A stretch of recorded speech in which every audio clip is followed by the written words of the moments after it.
سے اللہ کی مدد انسان کو ملتی ہے وہ اخلاص ہے۔ جو لوگ ریاکاری کر رہے ہوتے ہیں وہ تو دولت اور شہرت کے راستے پہ ہوتے ہیں، اقتدار کے راستے پہ ہوتے ہیں، راہ خدا پہ تو ہوتے ہی نہیں۔ تو راہ خدا پہ جو لوگ ہوتے ہیں انہیں مدد نصیب ہوتی ہے، اس کے لیے اپنی نیتوں اور اپنے ارادوں کو ٹھیک رکھنا، اپنی نیتوں کا وضو رکھنا بڑا ضروری ہوتا ہے۔ جن لوگوں کے اندر اخلاص ہوتا ہے انہیں اللہ کی مدد ملتی ہے۔ جو ریاکار ہوتے ہیں، تصنع بناوٹ والے ہوتے ہیں، وہ تو صرف ماحول کے اندر اپنے حق میں رائے قائم کرنا چاہتے ہیں، ان کو مدد الہی کیسے ملے گی؟ چوتھی بات یہ ہے، نہ تم نے گھبرانا ہے، نہ غم زدہ ہونا ہے، غالب تم ہی آؤ گے۔ غلبہ تمہارے نصیب میں لکھا ہے، شرط صرف اتنی ہے، ان کنتم مومنین، اگر تم کامل مومن ہو تو۔ اگر تم مومن ہو تو غلبہ تمہیں ملے گا، فتح تمہیں ملے گی، مدد تمہاری کی جائے گی، شرط یہ ہے کہ تم کامل ہوگے۔ اور دوسرا فرمایا وَالَّذِينَ جَاهَدُوا فِينَا لَنَهْدِيَنَّهُمْ سُبُلَنَا، جو لوگ ہمارے رستے میں جد و جہد کرتے ہیں ہم ضرور انہیں رستہ عطا فرما دیتے ہیں۔ ایک تو کامل ایمان انسان کے پاس ہو، دوسرا اس میں جد و جہد ہو، ہمت ہو، کام کرے، کوشش کرے، بڑی جلدی تھک نہ جائے، بڑی جلدی ہار نہ مان جائے، بڑی جلدی گھبرا نہ جائے، بڑی جلدی وہ فیصلے کرنے میں تیزی نہ دکھائے، اس کے مزاج کے اندر جد و جہد ہو، کوشش ہو۔ کہ مدد ملتی ہے نماز پڑھنے سے، اور مدد ملتی ہے صبر کرنے سے۔ جلد بازوں کو، بے صبروں کو، کم ہمتوں کو مدد نہیں ملتی۔ جو حکمت سے زیادہ جذباتیت کے قائل ہوں، تدبر اور فہم و فراست کی بجائے جلد بازی ان کا مزاج ہو، ان کو مدد کیسے ملے گی؟ آپ میں ٹھہراؤ ہو، حوصلہ ہو، صبر ہو تو اللہ کی مدد آ جاتی۔ قرآن مجید نے فرمایا یا ایھا الذین آمنوا استعینوا بالصبر والصلاۃ، اے ایمان والو صبر اور نماز سے مدد مانگو، یہ تمہارے مددگار ہیں۔ آپ نبی پاک علیہ السلام کی مقدس سیرت پاک کو دیکھیں، کوئی بھی وقت آیا تو حضور نے نماز پڑھی ہے۔ چاند گرہن ہو گیا، سورج گرہن ہو گیا، بارش نہیں ہوتی، زیادہ ہو رہی ہے، جنگیں ہو رہی ہیں، کوئی بھی موقع آیا ہے تو اللہ کے رسول نے مصلی بچھا لیا ہے۔ نفل پڑھیں، اللہ کے حضور حاضری دیں، محنت بھی کریں اور ساتھ نفل نماز ادا کریں اور صبر رکھیں۔ صبر تو اتنی بڑی نعمت ہے کہ ان اللہ مع الصابرین، صبر کرنے والوں کو نری مدد ہی نہیں ملتی، صبر کرنے والوں کو تو خدا ملتا ہے، اللہ صبر کرنے والوں کے ساتھ۔ تو یہ کام کریں گے تو اللہ کی مدد ملے گی۔ پھر اللہ کی رحمت اور مدد ملتی ہے ذکر کرنے والوں کو۔ حضور سید عالم علیہ السلام نے فرمایا جب لوگ ذکر کرنے کے لیے بیٹھتے ہیں تو اللہ کی رحمت انہیں گھیر لیتی ہے۔ پھر مدد ملتی ہے، رحم ہوتا ہے درود پاک پڑھنے والوں پر۔ ایک بار تو میرے محبوب پر درود پڑھ، تیرے اوپر 10 رحمتوں کا نزول کیا جائے گا۔ قانون خدا بندی یہ ہے کہ تو ایک بار محبوب پہ درود پڑھ، تیرے 10 گناہ معاف کر دیے جائیں گے، تیرے 10 درجے بلند کر دیے جائیں گے۔ تو پڑھیں درود، رحمت الہی میں نہا جائیں گے، اور پھر اللہ کی مدد ان لوگوں کو حاصل ہوتی ہے جو اللہ کی مخلوق پر رحم کرتے ہیں۔ مخلوق خدا پر جتنا دل بندے کا نرم ہوتا جائے، رحم والا ہوتا جائے، اتنی اسے اللہ کی مدد ملتی جاتی ہے۔ نبی پاک علیہ السلام نے فرمایا تم اللہ کی مخلوق پہ رحم کرو، اللہ تمہارے اوپر رحم فرمائے گا۔ اللہ تم پر رحم کرے گا، تم مخلوق خدا پہ رحم کرو۔ تو یہ چند چیزیں ہیں جن کی وجہ سے انسان کو اللہ کی مدد ملتی ہے، ان کو اپنایا جائے، ان کے مطابق اپنی زندگی کو ڈھالا جائے، مدد الہی نصیب ہو جائے گی۔ ایک چھوٹا سا پہلو دوسرا بھی آپ کی خدمت میں عرض کرنا ہے۔ جس طرح کچھ چیزوں سے اللہ کی مدد اور رحمت حاصل ہوتی ہے نا، اسی طرح کچھ کام کرنے سے اللہ ناراض ہو جاتا ہے، اس سے مدد الہی دور چلی جاتی۔ سب سے پہلی چیز یہ ہے کہ جب لوگ اللہ کی یاد سے منہ موڑتے ہیں نا، تو اللہ فرماتا ہے وَمَنْ أَعْرَضَ عَنْ ذِكْرِي فَإِنَّ لَهُ مَعِيشَةً ضَنْكًا، اگر تم میری یاد سے منہ موڑو گے تو میں تمہارے لیے زندگی تنگ کر دوں گا، تمہاری معیشت تنگ ہو جائے گی اگر تم نے میری یاد سے منہ پھیر لی۔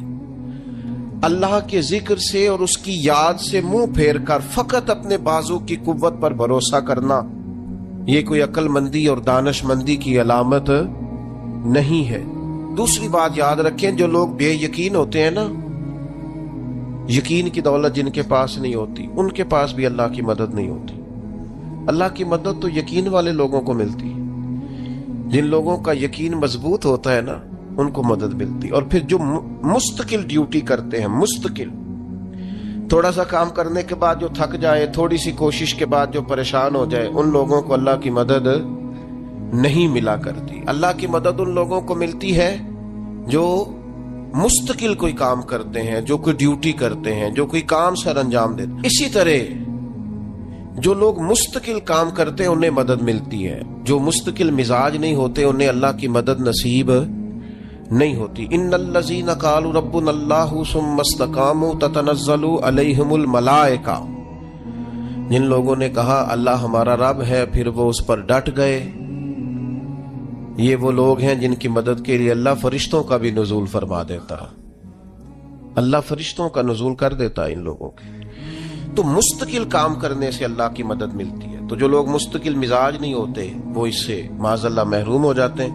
پھر ظلم سے اللہ کی مدد روٹ جاتی ہے، جب لوگ ظلم اور زیادتی کرتے ہیں پھر انہیں اللہ کی مدد نصیب نہیں ہوتی۔ کسی معاشرے میں بھی اگر ظلم عام ہو جاتا ہے تو وہاں سے رحمت الہی روٹ جاتی ہے۔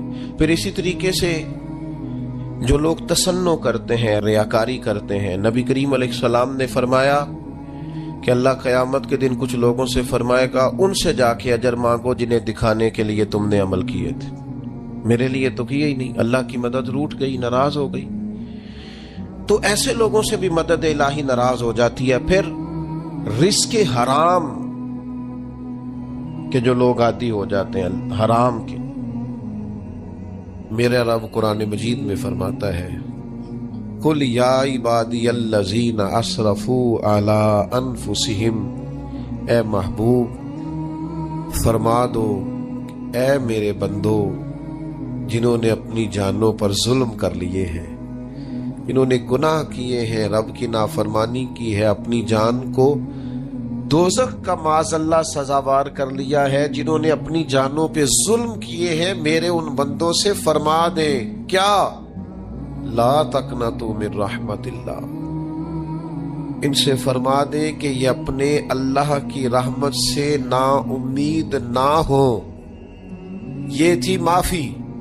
اور وہ جو میں نے کہا نا ذرا گردن جھکائے اور پھر پیشانی بھی چوم لے، بلا مثال و بلا تشبیہ آگے فرما ان اللہ یغفر الذنوب جمیعا، یہ اس ہونے والی اس موجودہ غلطی کی ہی بات نہیں، بے شک اللہ سب گناہوں کو معاف فرما دے گا۔ تو مالک یہ ایک دفعہ ہی ہوگا، یہ آج ہی رحمت آئی ہے، یہ کسی ایک مخصوص وقت، ایک مخصوص موقع یا کسی مخصوص تاریخ کے لیے ایسا ہے؟ فرمایا نہیں، انہو هو الغفور الرحیم، اللہ ہے ہی بڑا بخشنے والا اور رحمت فرمانے والا۔ یہ اس کریم کا ہمیشہ کا طریقہ ہے کہ وہ غفور بھی ہے اور وہ رحیم بھی ہے، معاف کر دیتا ہے۔ اور ان اللہ یغفر الذنوب جمیعا، بے شک اللہ سب گناہوں کو معاف فرمائے گا۔ مجھے بتائیے، ہانپتے کانپتے لرزتے سہمے ڈرتے کب کبھی وجود پہ طاری ہوئی بندے میدان محشر میں جمع ہو، انہوں نے خبر ہو کہ ڈائری تو کھل گئی، آڈیو ویڈیو تو چل گئی، پتہ تو سارا آ گیا، فرشتے دفتر اعمال لے کر پہنچ گئے، چھوٹی سی چھوٹی ذرے کے برابر بھی کوتاہی تو یہاں تک آ گئی، بندہ ڈرے کانپے اور اچانک آواز کرم آئے ان اللہ یغفر الذنوب جمیعا، بے شک اللہ سارے گناہوں کو معاف فرمانے والا ہے۔ تو کیفیت کیا ہے، انداز کیا ہے؟ اس وقت انسان کے دل کو جو تسلی ہوتی ہے وہ تسلی کیا؟ ان اللہ یغفر الذنوب جمیعا، بے شک اللہ سب گناہوں کو بخش دیتا ہے۔ دوستو، شدید بے سکون، بے چین، مضطرب، الجھے خیالات، سخت بیمار، سخت کمزور، مالی مشکلات کا شکار لوگ، جسمانی بیماریوں سے لڑنے والے لوگ، اور رشتہ داروں اور احباب اور ان کی بے وفائیوں کا شکوہ کرنے والے لوگ، اگر ان ساری تکلیفوں سے نکلنا چاہیں تو حل ایک ہی ہے، ادھر ادھر نہ دیکھیں، اپنے رب کی رحمت کی طرف دیکھیں، اپنے کریم مالک کے کرم پر توجہ کریں، اور یہ ذہن بنائیں کہ کتنا بھی بیمار ہو، جب رب شفا دینا چاہے کوئی کتنا۔ اور پھر حضور نے ایک بات ارشاد کی، کچھ باتیں ایسی ہیں جن کو بیان کرتے ہوئے نا گہرائیاں ساری ختم ہو جاتی ہیں کہ اس سے زیادہ گہری بات کیا ہو سکتی، رعنائیاں اور رنگ سارے مان پڑ جاتے ہیں کہ اب اس میں جلوے اور کتنے بھرے جا سکتے تھے۔ ساری انسان کی سوچیں اور وسعتیں اچانک سمٹنے لگتی ہے کہ یار اتنی بڑی بات، یہ ذرا انداز دیکھیے حضور کا بیان کرنے کا۔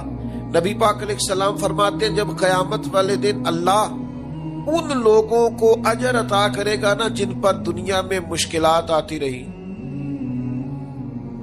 تو فرمایا وہ لوگ سوچیں گے کہ یہ تو مشکلات تھوڑی تھی، کاش کبھی زیادہ آ جاتی نا، کاش ہمارے وجود کینچیوں سے کاٹ دیے جاتے۔ وہ لوگ سوچیں گے، اور وہ بھی سوچیں گے جن پر مشکلات نہیں آئی تھی کہ کاش کبھی ہم بھی اس چکی سے پس کے آتے نا۔ اس سے زیادہ بھی کوئی اجر ہو سکتا ہے کہ رب کہتا ہے ان اللہ مع الصابرین، جو مصیبت پہ صبر کر دے اللہ اس کے ساتھ ہے۔ معیت الہی اس شخص کو نصیب ہو رہی، رحمت خداوندی سے کبھی نظر نہ ہٹائیں۔ آتی رہتی ہیں مشکلات، آتے رہتے ہیں دکھ، ہو جاتی ہیں غلطیاں، کمزور ہے انسان، کر بیٹھتا ہے گناہ بھی، لیکن ایک گناہ میرا ماں پیو ویکھے، ایک گناہ میرا ماں پیو ویکھے تے دیوے دیس نکالا، تے لکھ گناہ میرا مولا ویکھے تے پردے پاون والا، ڈھال دیتا ہے رحمت کا پردہ، کرم ہو جاتا ہے۔ رحمت الہی سے کبھی توجہ نہ ہٹے، اپنے دل کو ٹھنڈا رکھنے کے لیے، طبیعت کو سکون میں رکھنے کے لیے رحمت۔ حضور علیہ السلام فرماتے ہیں بندے سے غلطی ہو جاتی ہے، پھر وہ اللہ کی بارگاہ میں توبہ کرتا ہے تو رب فرشتوں سے فرماتا ہے میرے بندے کو پتا ہے کہ میرے علاوہ معاف کرنے والا کوئی، تو دیکھو نا وہ آ گیا ہے۔ تو فرشتے اپنے مالک کی بات کی طرف متوجہ ہوتے ہیں تو رب فرماتا ہے گواہ ہو جاؤ میں نے اسے معاف کر دیا ہے۔ حضور فرماتے ہیں اس بندے سے پھر غلطی ہو جاتی، وہ پھر عرض کرتا ہے مالک بھول گیا تھا، غلطی ہو گئی، خطا ہو گئی، گناہ ہو گیا، تو اللہ فرماتا دیکھا نا میرے بندے کو پتا ہے میرے سوا معاف کرنے والا کوئی نہیں، تو جاؤ گواہ ہو جاؤ میں نے معاف کر دیا۔ حضور فرماتے ہیں تیسری بار پھر غلطی ہو جاتی، یہ پھر آ جاتا ہے، تسی تے میں دسو ہاں جڑا 3 واری آوے او دا علاج کی ہے؟ اسی کہنے ہیں تو باز آنا، کہنے ہیں کہ نہیں تو نے ٹھیک ہونا، تو نہیں ٹھیک ہو سکتا، تو نے نہیں باز آنا، تیرا علاج اب جا دوڑ جا، تیرا کوئی حل نہیں۔ حضور فرماتے ہیں 6 بار آ گیا، تیسری بار آ کے کہتا اللہ معاف کر دے، تو اللہ کہتا ہے پتہ نا میرے بندے کو میرے علاوہ معاف کرنے والا کوئی نہیں، گواہ ہو جاؤ میں نے اسے معاف کر دیا۔ گویا وہ جب جب آتا رہتا ہے رب تب تب اسے معاف فرماتا رہتا ہے۔ رحمت داد دریا الہی، یہ درویشوں نے جو باتیں کی ہیں بڑی سوچ سمجھ کے کی۔ رحمت داد دریا الہی، ہر دم رحمت دا دریا الہی، ہر دم وگدا ہے۔ میں نے اگلا شعر نہیں پڑھنا، اتنا ہی میں ایک مصرے میں بات کرنی ہے صرف۔ رحمت دا دریا الہی، اگلا مصرا نہیں کہنا، اس کا معنی کیا ہے سمجھو۔ درویش کہتے ہیں ایسا نہیں ہوتا کہ کبھی کبھی رحمت ملتی ہے، ہر دم وگدا ہے تیرا۔ رحمت دا دریا الہی، ہر دم ہر دم ہر دم وگدا تیرا، بس جے وچوں ایک قطرہ بخشے نا مینوں وی تے کام بن جاندا ہی۔ دم ہر دم سے بندے کو اللہ کی رحمت ملتی ہے، ہر وقت کرم ہوتا ہے، ہر وقت۔ اس کے لیے تو نہ کسی جگہ کی پابندی ہے، نہ وقت کی پابندی ہے، نہ یہ ہے کہ وہ اس وقت میسر ہے اور معاذ اللہ اس وقت میسر نہیں، نہ اسے اونگ آتی ہے نہ نیند آتی ہے۔ صبح بھی کرم، شام بھی کرم، وہ ہر وقت رحم ہی رحم فرماتا ہے۔ اور حضور فرماتے ہیں جب اس نے مخلوق بنائی تھی نا، اسی وقت اس نے اپنے عرش پہ لکھ دیا تھا، لوگوں میرا غضب زیادہ نہیں، میری رحمت ہی زیادہ ہے۔ جس نے بنانے سے پہلے کہا تھا، بنانے سے کروں شکر کتنا اور فخر کتنا کروں، تیرے کرم نے مجھے فائز المرام کیا اور بنا کے سید عالم کا امتی مجھ کو گناہ سے پہلے ہی بخشش کا انتظام کیا۔ جب حضور کا امتی بنایا تھا نا تو گناہ تو بعد میں کرنے تھے نا، امتی بنا کے بخشش کا بندوبست پہلے کر دیا ہے۔ بخشش کا بندوبست میں زیادہ نہیں کھول سکتا اس بات کو، غلطی بعد میں ہونی ہے، بخشش کا بندوبست پہلے۔ اور حضور فرماتے رب نے مخلوق بنائی تو یہ لکھ دیا کہ لوگوں یاد رکھنا غضب زیادہ نہیں ہے، رحمت ہی، تمہیں کرم ہی زیادہ ملے گا۔ اچھا حضور نا کئی طریقوں سے اس رحمت کو بیان کرتے ہیں، کئی زاویوں سے، کئی مختلف انداز سے اللہ کے کرم کو لوگوں کے سامنے اجاگر کرتے ہیں۔ حضور علیہ الصلوۃ والسلام کے سامنے نا ایک جنگ کا موقع تھا تو ایک عورت کا بچہ گم ہو گیا۔ یہ نا ساری گھنٹیاں بج جاتی ہیں اگر کوئی بچہ گم ہو جائے، جتنی گھنٹیاں ہوتی ہیں نا، دل کی بھی، روح کی بھی، کانوں کی بھی، ساری گھنٹیاں ہی، مطلب آپ فوری طور پر جو لٹک جاتے ہیں نا زمین آسمان کے بیچ کے، بچہ بڑی دیر سے بیل ہی نہیں رہا، وہ جو ایک وقت ہوتا ہے نا وہ پل صراط پہ گزرتا ہے، یہ آسان ڈاکٹر کہہ دینا رپورٹ کرا لو مجھے فلانے سخت موذی مرض کا ڈر ہے، تو وہ رپورٹ کرانے کے بعد جو اس کے نتیجے کا انتظار ہوتا ہے نا، وہ جو کرب ہوتا ہے وہ خطرناک ہوتا ہے۔ آپ بات کو سمجھیں، انسان کو محسوس ہو کہ میرے جگر کا پارا، میرا ٹکڑا، میرا بیٹا مل نہیں رہا، تو کیفیات کا رنگ اور ہو جاتا ہے۔ یہ ایک وارفتگی ہے نا، بچے کے ساتھ پیار ہے۔ ایک جنگ کا موقع تھا، نبی کریم صلی اللہ تعالی علیہ وسلم تشریف فرما ہے، ایک عورت کا بچہ گم ہو گیا، وہ بڑی بے چین ہے، بڑی نڈھال ہے، بڑے کرب میں ہے، تڑپتی ہے، کبھی ادھر بھاگتی کبھی ادھر بھاگتی، کبھی اس سے پوچھتی کبھی اس سے سوال کرتی، تلاش رہی ہے اپنے بچے کو۔ تو یہ سارا منظر، یہ ساری تصویر لوگوں کی آنکھوں کے سامنے، تو اس کرب کو ہر شخص محسوس کر رہا تھا، اس کی کیفیت کو ہر آدمی اپنی آنکھوں سے دیکھ رہا تھا۔ اللہ کے حبیب علیہ الصلوۃ والسلام نے اس وقت جب لوہا پورا گرم ہو گیا، ذہن پورے تیار ہو گئے، تو محبوب نے ایک مسئلہ سمجھایا۔ حضور فرمانے لگے بتاؤ نا، اگر اس خاتون کو اس کا بچہ مل جائے جو اتنی تڑپ رہی ہے، تو کیا اس بچے کو آگ میں ڈال دے گی؟ تو وہ کیفیت سارے دیکھ رہے تھے، مشکات میں حدیث موجود ہے۔ عرض کی یا رسول اللہ، سوال ہی نہیں پیدا ہوتا، اس کا جو درد ہے، اس کی جو تڑپ ہے، اس کی جو کیفیت ہے، وہ تو کچھ اور پتا دیتی ہے۔ تھوڑی دیر کے لیے بچھڑ گیا ہے تو اتنی تکلیف میں ہے، تو کجا یہ کہ وہ آگ میں جلا دے۔ جب ذہن یہاں تک تیار ہو گئے، لوگوں کا ذہن یہاں تک تیار ہو گیا، تو اب میرے کریم محبوب کی آنکھوں میں آنسو آئے۔ اب حضور نے رحمت الہی کا جھونکا لوگوں کو دیا۔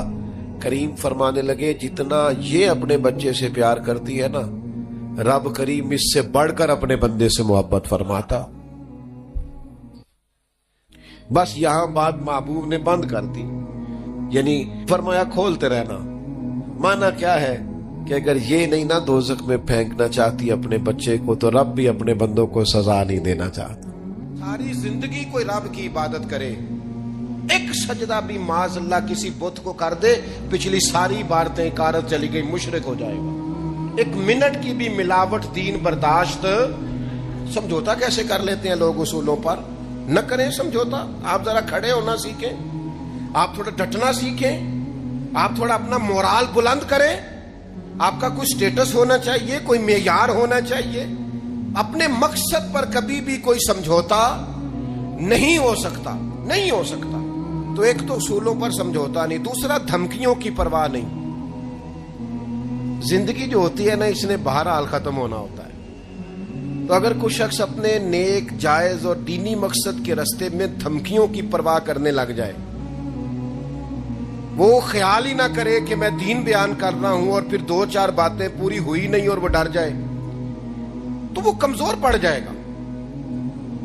1 2 4 5 منٹ کے اندر بلیک میل ہو جاتے ہیں لوگ، کوئی برداشت ہی نہیں کر پاتے، نتیجے اس کے ٹھیک نہیں نکلتے۔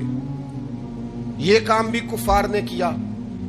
نبی پاک علیہ السلام نے اعلان نبوت کیا تو سلسلہ جب آگے چلا تو ایک ٹائم ایسا آیا کہ ساری برادری اکٹھی ہو کے جناب ابو طالب کے پاس آ گئے۔ یہی چچا تھے جو حضور کی ہر حوالے سے طرفداری بھی کرتے تھے، حمایت بھی کرتے تھے۔ وہ آئے، آ کے جناب ابو طالب سے کہا کہ یہاں تو آپ اپنے بھتیجے کو منع کریں، وہ ہمارے معبودوں کو برا بھلا کہہ کے ہمارے جذبات کو ٹھیس پہنچاتے ہیں معاذ اللہ، یہاں پھر آپ تیار ہو جائیں ہم سے جنگ کرنے کے لیے۔ اور شدید انداز میں بات کی۔ جناب ابو طالب نے ایک دفعہ تو ٹال دیا، وہ دوسری دفعہ پھر آ گئے، آپ سے کہا تھا پر آپ نے بات نہیں کی، آپ دیکھ لیجئے، یہاں آپ حمایت چھوڑ دیں، ہم جانے وہ جانے۔ اور شدید دھمکی دی انہوں نے۔ جناب ابو طالب بوڑھے تھے، اور پھر یہ کہ ساری برادری، انہوں نے نبی پاک علیہ السلام کو بلایا، سرکار تشریف لائے تو کہا بھتیجے میں نے ہر موقع پر آپ کی مکمل حمایت کی ہے، میں ساری برادری کا بوجھ نہیں اٹھا سکتا، آپ اپنے قبیلے کے ساتھ بیٹھ کے بات کر لیں۔ اور وہ کہہ رہے ہیں کہ یہاں تو آپ باز آ جائیں، یہاں پھر جنگ ہوگی۔ تو یہ میرے رسول پاک علیہ السلام کا مقصد کے لیے عزم ہے۔ نوجوانوں سنو اور یاد رکھو، کریم فرمانے لگے کہ ذرا لفظوں کی حرارت دیکھنا اور جملوں کا روب دیکھنا اور گفتگو کا ولولہ دیکھنا۔ کریم فرمانے لگے چچا یہ میرے سیدھے ہاتھ پر سورج لا کے رکھیں اور دوسرے پر چاند لا کے رکھیں تو دین کی تبلیغ پھر بھی نہیں چھوڑوں گا، کہتا رہوں گا لا الہ الا اللہ۔ اور حضور علیہ الصلوۃ والسلام نے فرمایا میں دین کی تبلیغ کرتا رہوں گا، اور چچا 2 ہی باتیں ہیں، یا دین غالب آ جائے گا یا میں اپنی جان دین کے راستے میں پیش کر دوں۔